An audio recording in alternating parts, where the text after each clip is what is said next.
ప్రియమైనటువంటి వారలారా, ప్రభువైన యేసుక్రీస్తు పరిశుద్ధమైన నామమున మీకు వందనములు తెలియజేసుకుంటున్నాను. యేసుక్రీస్తు అద్భుతములు అన్నటువంటి అంశము క్రింద నీళ్లను ద్రాక్షారసముగా చేయుట అన్నటువంటి ప్రభువైన యేసుక్రీస్తు జరిగించినటువంటి మరొక అద్భుత కార్యమును గురించి ధ్యానించుకుందాం. ఈ యొక్క కార్యము యోహాను సువార్త 2వ అధ్యాయము మొదటి 11 వచనాల్లో వ్రాయబడినట్లుగా మనం చూస్తాం. మరి యొక్క వాక్య భాగంలో ప్రభువైన యేసుక్రీస్తు తన శిష్యులతో కూడా మరి కానా అనేటువంటి ఊరిలో వివాహమునకు వచ్చినట్లుగా చూస్తున్నాం.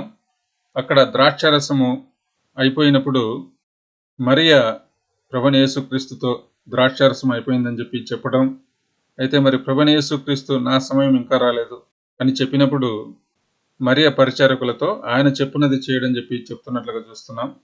అక్కడ 6 రాతి బాణాలు ఉన్నాయని చెప్పి వాటిని ప్రభువైన యేసుక్రీస్తు నీళ్లతో నింపుడని చెప్పి అక్కడ ఉన్నటువంటి వారికి ఆజ్ఞాపించి ఆ నీళ్లను ద్రాక్షారసంగా చేశాడని చెప్పి చూస్తున్నాం. కనుక ప్రభువైన యేసుక్రీస్తు సిద్ధపరిచినటువంటి ఆ యొక్క ద్రాక్షారసము ఎంతో మధురంగా ఉన్నదని చెప్పి ఆ విందు ప్రధాని పెండ్లి కుమారునితో సాక్ష్యం ఇచ్చినట్లుగా చూస్తున్నాం. ఈ రీతిగా నీళ్లను ద్రాక్షారసంగా మార్చడం ద్వారా ప్రభువైన యేసుక్రీస్తు తన మహిమను బయలుపరిచినట్లుగా చదువుతున్నాం. ఈ యొక్క వాక్య భాగములో ప్రియులారా, మరి 3 తలంపులను గురించి ధ్యానించుకుందాం. ఆ యొక్క 3 తలంపుల్లో మొదటి తలంపు 5వ వచనంలో చూస్తున్నాం. ఆయన మీతో చెప్పున్నది చేయుడి. యోహాను సువార్త 2వ అధ్యాయము మొదటి వచనం నుండి చూసినట్లయితే, 3వ దినమున గలిలయలోని కానా అను ఊరిలో ఒక వివాహం జరిగెను. యేసు తల్లి అక్కడ ఉండెను. యేసును ఆయన శిష్యులను ఆ వివాహమునకు పిలువబడిరి. ద్రాక్షారసం అయిపోయినప్పుడు యేసు తల్లి వారికి ద్రాక్షారసము లేదని ఆయనతో చెప్పగా, యేసు ఆమెతో, అమ్మా, నాతో నీకేమి పని? నా సమయం ఇంకనూ రాలేదనెను. ఆయన తల్లి పరిచారకులను చూచి, ఆయన మీతో చెప్పున్నది చేయుడనెను. కనుక ప్రభువైన యేసుక్రీస్తు ఏది జరిగించినా ప్రియులారా, మరి తండ్రి చిత్త ప్రకారము మాత్రమే తాను ప్రతి కార్యము కూడా జరిగిస్తాడని చెప్పి మనం చూస్తాం. ఇందులో మనుష్యుల ప్రమేయము ఎక్కడ కూడా ఉండదని చెప్పి మనం చూడగలము. నా తండ్రి చిత్తమును జరిగించుటకే నేను వచ్చితనని చెప్పి యోహాను సువార్త 6:38లో రాయబడినట్లుగా కూడా మనం చూస్తాం. నా తండ్రి చిత్తాన్ని జరిగించుట నాకు ఆహారమైనదని చెప్పి కూడా యోహాను 4:34లో ప్రభువైన యేసుక్రీస్తు చెప్పినట్లుగా చూస్తాం. అనగా మరి తండ్రి సమయం కొరకు మాత్రమే ప్రభువైన యేసుక్రీస్తు మరి వేచి చూస్తున్నట్లుగా చూస్తున్నాం. అనగా మరియ ద్రాక్షారసము అయిపోయినటువంటి విషయం గురించి ప్రస్తావించినప్పటికీ ప్రభువైన యేసుక్రీస్తు తండ్రి సమయం కొరకు మాత్రమే ఎదురు చూస్తున్నాడని చెప్పి మనం చూస్తున్నాం. అప్పుడు వెంటనే మరియ మరి సంగతిని తెలుసుకున్నదై ఏమంటుంది? ఆయన మీతో చెప్పున్నది చేయుడి అని చెప్పి పరిచారకులతో చెబుతున్నది. కనుక మరియ గురించి చూసినట్లయితే మరి లూకా సువార్త 2వ అధ్యాయంలో ప్రభువైన యేసుక్రీస్తు తనకు జన్మించినప్పుడు దూత గొర్రెల కాపర్లతో తాను చెప్పినటువంటి మాటలు లూకా సువార్త 2వ అధ్యాయము 8వ వచనం నుండి మనం చదువుతాం కదా.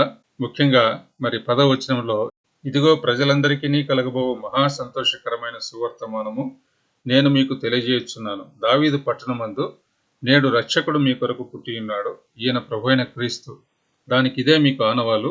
ఒక శిశువు పొత్తిగుడ్డలతో చుట్టబడి ఒక తొట్టిలో పండుకొని ఉండుట మీరు చూచెదరని వారితో చెప్పాను.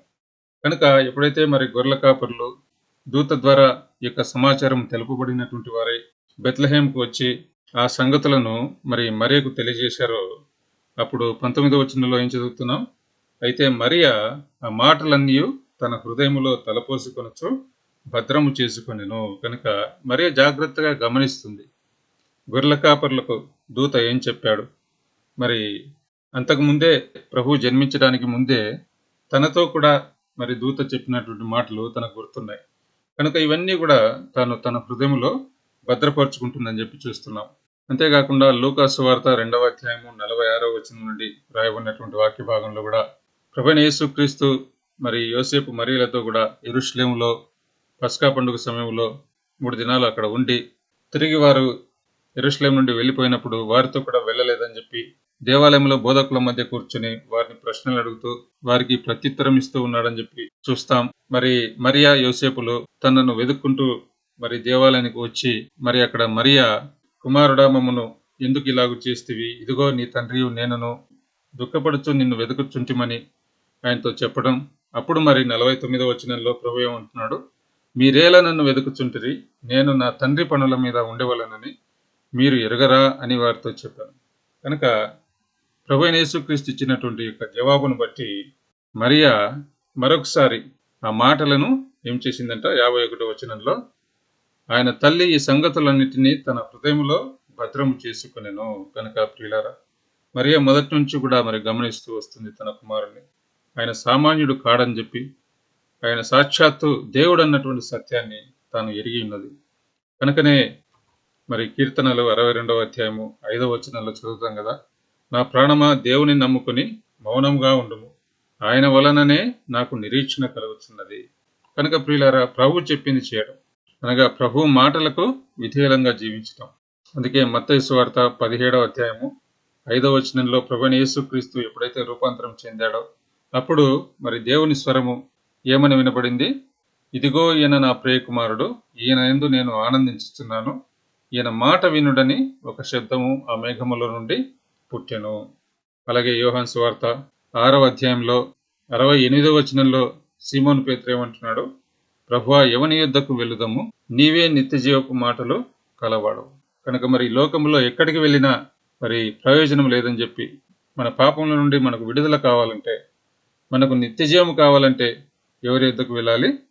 ప్రభువైన యేసుక్రీస్తు యుద్ధ మాత్రమే మనకు నిత్యజీవం ఉన్నదని చెప్పి, ఆయన మాటలు మాత్రమే మనం వినాలని చెప్పి మనం చూస్తున్నాం. అయితే మరి యూదులు ఏం చేశారు? ప్రభువైన యేసుక్రీస్తును తృణీకరించినట్లుగా చూస్తాం. మత్తయి సువార్త 23:37లో యెరూషలేమా యెరూషలేమా, ప్రవక్తలను చంపుచును, నీ యొద్దకు పంపబడిన వారిని రాళ్లతో కొట్టుచును ఉండుదానా, కోడి తన పిల్లలను రెక్కల క్రిందికి ఎలాగూ చేర్చుకొనునో అలాగే నేనును నీ పిల్లలను ఎన్నో మార్లు చేర్చుకునవలెనని ఇంటిని గాని మీరు వెళ్ళకపోతిరి అంటున్నాడు. కనుక ప్రభువైన యేసుక్రీస్తు మాటలు ఎందుకు వినాలి అన్నటువంటి సత్యమును ఈ యొక్క వాక్య భాగంలో ప్రభు జరిగించినటువంటి అద్భుత కార్యం ద్వారా మరొకసారి మనం చూస్తాం.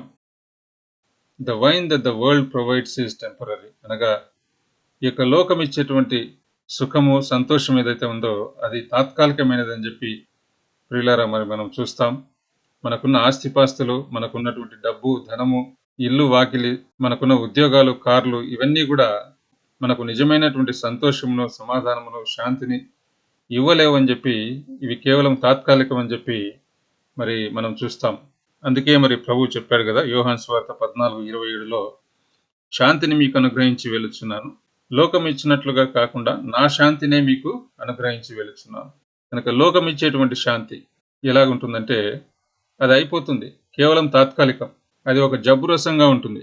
అందుకే మరి ప్రభువు నీళ్లను ద్రాక్షరసంగా మార్చిన తర్వాత విందు యజమానుడు అందరూ ముందు మంచి రసం పోసి వారు మత్తులైన తర్వాత జబ్బు రసం పోస్తారు, అయితే నీవు మంచి ద్రాక్ష రసాన్ని చివరి వరకు ఉంచిన్నావని చెప్పి చెప్తున్నారు.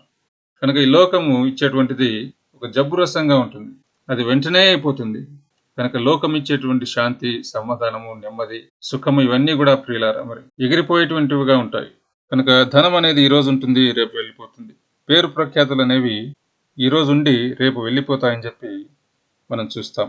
అయితే మరి ప్రభువైన యేసుక్రీస్తు ఇచ్చేటువంటి శాంతి ప్రియులారా మరి సమాధానము, నెమ్మది అనేవి, సంతోషం అనేవి అవి ఎప్పటికీ కూడా ఉంటాయని చెప్పి చూస్తాం. అందుకే this shows that the true and abundant Joy are only in Jesus. కనుక యెషయా 51:11లో యెహోవా విమోచించిన వారు సంగీత నాదముతో సియోనునకు తిరిగి వచ్చెదరు, నిత్య సంతోషము వారి తలల మీద ఉండును, వారు సంతోషానందము గలవారగుదురు, దుఃఖమును నిట్టూర్పును తొలగిపోవును. యెషయా 35 మొదటి 3 వచనాల్లో కూడా అరణ్యమును ఎండిన భూమియును సంతోషించును, అవి అడవి ఉల్లసించి కస్తూరి పుష్పము వలె పూయును, అది బహుగా పూయిచు ఉల్లసించును, ఉల్లసించి సంగీతములు పాడును అంటాడు. అలాగే మరి 1 పేతురు 1వ అధ్యాయం 8వ వచనంలో కూడా చెప్పనశక్యమును మహిమాయుక్తమునైన సంతోషమును మరి మనం పొందుకునేటువంటి వారంగా ఉంటాం. కనుక ప్రభు నీళ్లను ద్రాక్షరసంగా మార్చినప్పుడు ఆ యొక్క ద్రాక్షరసము ఎంతో రుచి కలిగినదై ఎంతో సంతోషం ఇచ్చినదిగా ఉన్నదని చెప్పి మనం చూస్తూ వచ్చాం. ఆదికాండం 49వ అధ్యాయంలో 12వ వచనంలో యూదా గురించి మరి మనం చదువుతున్నాం. అతని కన్నులు ద్రాక్షారసం చేత ఎర్రగాను, అతని పళ్ళు పాల చేత తెల్లగాను ఉండును. కనుక ద్రాక్షారసం చేత ఎర్రగా ఉండడం అనేది మరి అది ఒక అబండెన్స్, విస్తారమైనటువంటి సమాధానమును, శాంతిని, సంతోషాన్ని సూచిస్తున్నదని చెప్పి మనం చూస్తాం. కనుక ద్రాక్షావల్లికి తన గాడిదను, ఉత్తమ ద్రాక్షావల్లికి తన గాడిద పిల్లను కట్టి, ద్రాక్షారసములో తన బట్టలను, ద్రాక్షల రక్తములో తన వస్త్రమును ఉదుకును. కనుక ప్రతిదానికి కూడా మరి ద్రాక్షరసాన్ని వాడడం అనేది మరి దేవుని యొక్క చెప్పనశక్యమైనటువంటి సంతోషమును యూదా కలిగి ఉన్నాడని చెప్పి ఈ యొక్క మాటల ద్వారా మనం చూస్తున్నాం.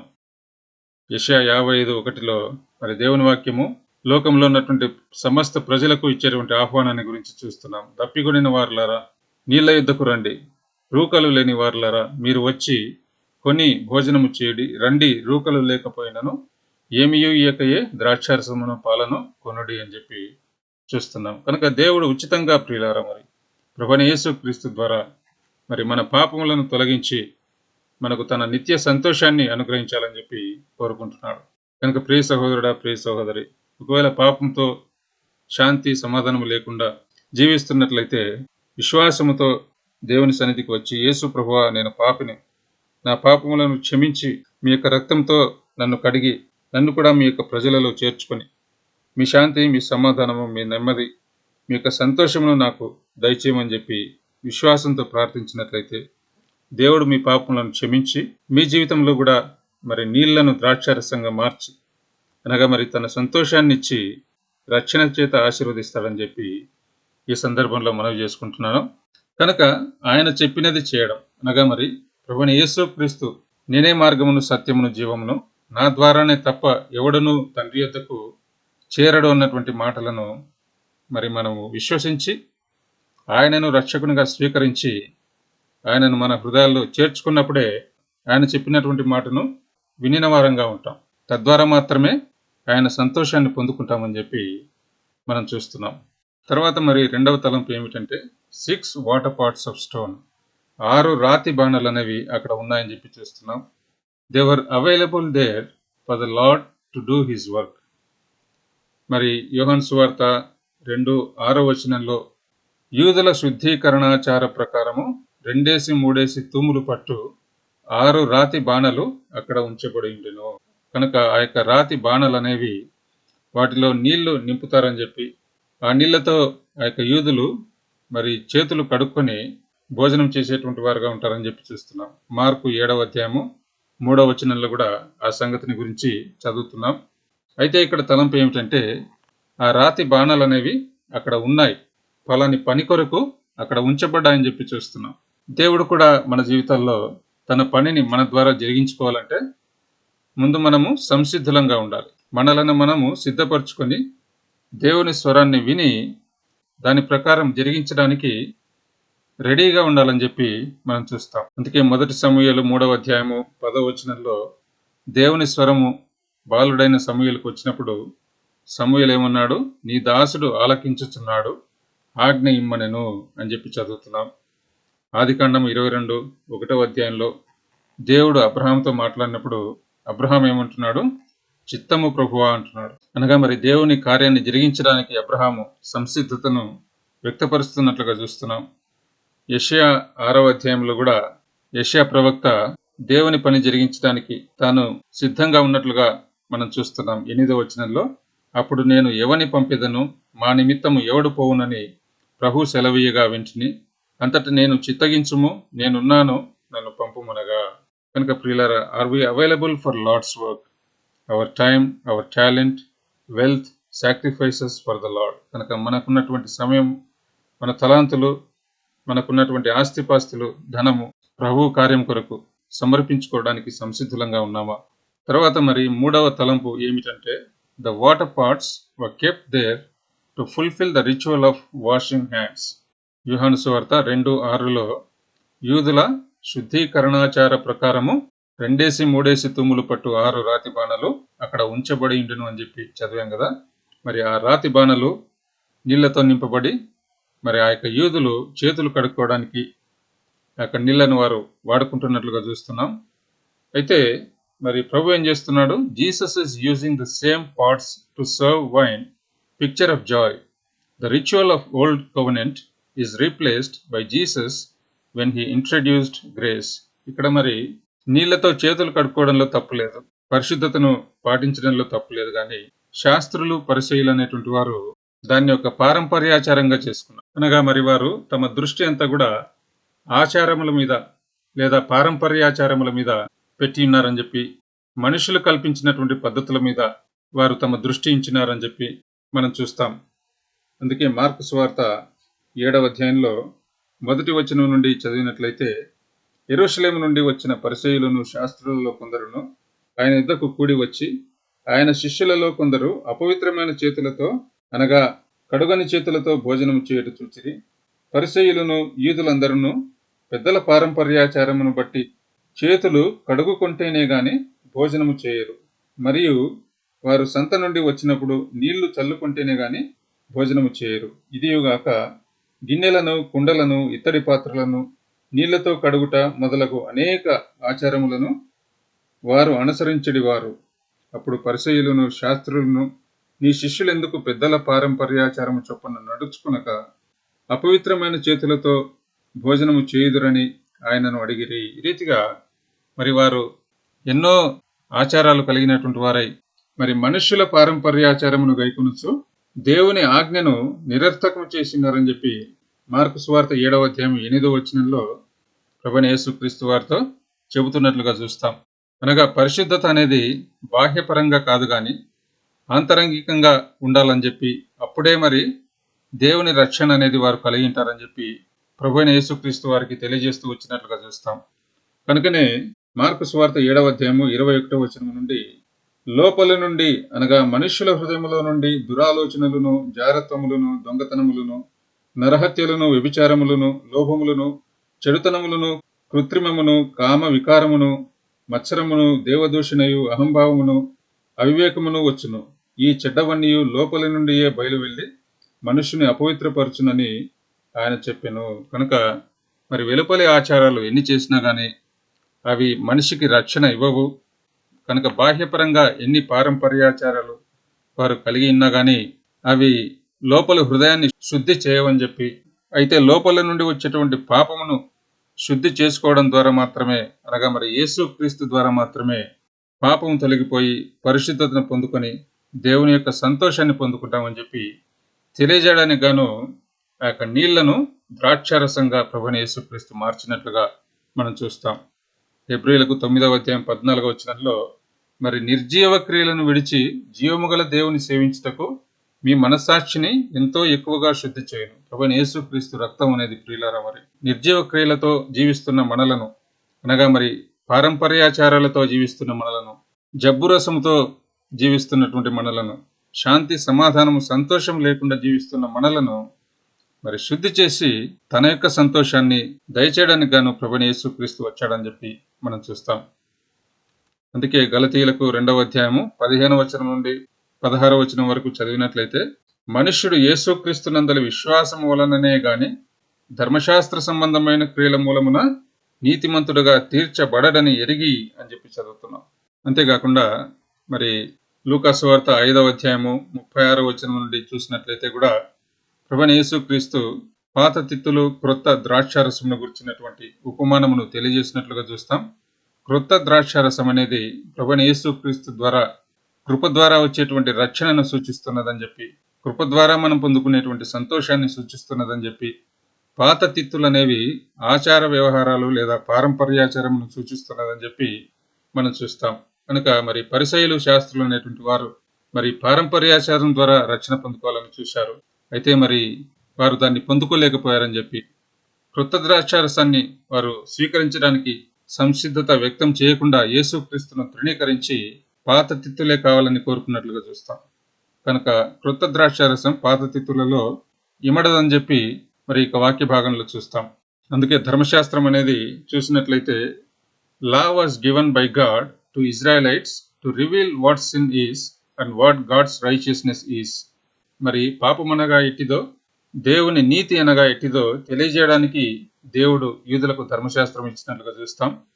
Circumcision, washing of hands, fasting, etc. could not justify people, but they lead people to Christ.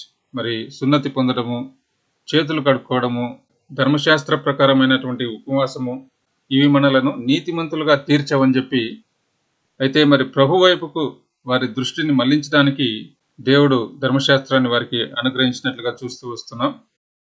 అయితే మరి పరిసయ్యులు, శాస్త్రులకు ఉన్నటువంటి సమస్య ఏమిటంటే, వారు మెస్సియా అయినటువంటి ప్రభువైన యేసుక్రీస్తును తృణీకరించి ధర్మశాస్త్ర క్రియల ద్వారా మాత్రమే వారు రక్షణ కలిగి ఉన్నామని చెప్పి వారు విశ్వసించారు.